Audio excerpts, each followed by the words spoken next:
নমস্কার, আমি সুজাতা। আমার রান্নাঘরে সবাইকে স্বাগত। আমার আজকের রেসিপি হলো মটরশুঁটির পরোটা, সাথে খাওয়ার জন্য ভীষণ টেস্টি একদম সাদামাটাভাবে আলুর তরকারি। দুটো রেসিপি আমি স্বাস্থ্যের কথা ভেবে একদম কম তেল মশলায় বানানোর চেষ্টা করেছি। আমার চ্যানেলটা সাবস্ক্রাইব করা না থাকলে সাবস্ক্রাইব করার অনুরোধ রইল। মিক্সিতে 1 বাটি পরিমাণ টাটকা খোসা ছাড়ানো মটরশুঁটি নিয়েছি আর 1 ইঞ্চ পরিমাণ আদা, কয়েকটা কাঁচা লঙ্কা দিয়ে একটা স্মুথ পেস্ট তৈরি করে নেব। এবার কড়াইয়ে রিফাইন্ড অয়েলের মধ্যে মটরশুঁটির পেস্টটা দিয়ে দেব। হাফ চামচ মতো নুন দিয়ে সমানে নাড়াচাড়া করব। একটু সময় নিয়ে নেড়ে চেড়ে মটরশুঁটির পেস্টটা বেশ শক্ত মতো একটা মণ্ড তৈরি করে নেব। মটরশুঁটির জল শুকিয়ে বেশ একটু শক্ত হয়ে এলে কড়াই থেকে নামিয়ে একটু ঠান্ডা করে নেব। এখন পরোটা বানানোর জন্য 2 কাপ ময়দা আর 1 কাপ আটা নেব। এটা শুধু আটা বা শুধু ময়দা দিয়েও তৈরি করা যায়। অল্প নুন যোগ করব। যেহেতু মটরশুঁটিটায় নুন দিয়েছি তাই একটু বুঝেই দেব।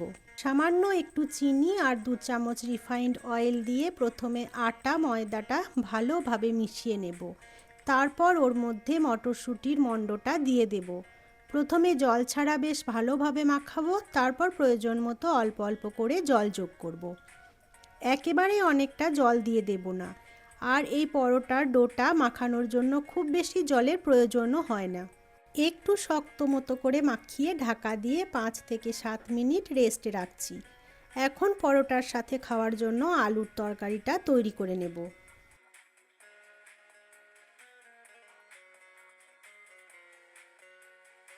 আলুর তরকারিটাও আমি সাদা তেলেই করছি। কড়াইয়ে 3 চামচ সাদা তেল গরম করে ফোড়নে দেব হাফ চামচেরও কম কালো জিরে, একটা শুকনো লঙ্কা ছিঁড়ে দেব আর 2টো কাঁচা লঙ্কা দেব।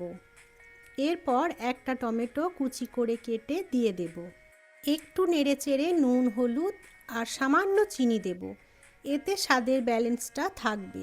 ভালোভাবে নাড়াচাড়া করব। যখন তেল ছেড়ে আসবে আগে থেকে সিদ্ধ করে রাখা আলুগুলো দিয়ে দেব। আবারও নাড়াচাড়া করব।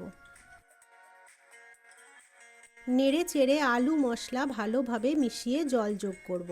আলু আগে থেকে সিদ্ধই ছিল তাই খুব বেশি জল যোগ করার দরকার নেই।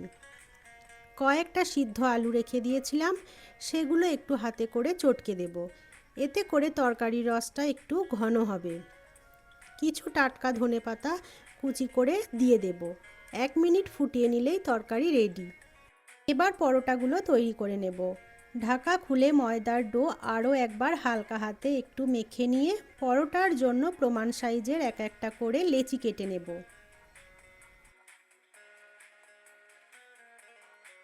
একটা করে লেচি নিয়ে নিজের সুবিধা মতো আকৃতি দিয়ে পরোটাগুলো বেলে নেব। গ্যাসে তাওয়া গরম করে প্রথমে তেল ছাড়া 2টো পিঠ ভালো করে সেঁকে নেব। তারপর 2টো পিঠই 1-1.5 চামচ সাদা তেল অথবা ঘি দিয়ে উল্টে পাল্টে ভালো করে সেঁকে নিলেই পরোটা তৈরি। প্রত্যেকটা পরোটায় একই রকমভাবে সেঁকে নেব। এভাবে একবার মটরশুঁটির পরোটা সাথে আলুর তরকারি বানিয়ে খাবেন, দেখবেন দারুণ লাগবে।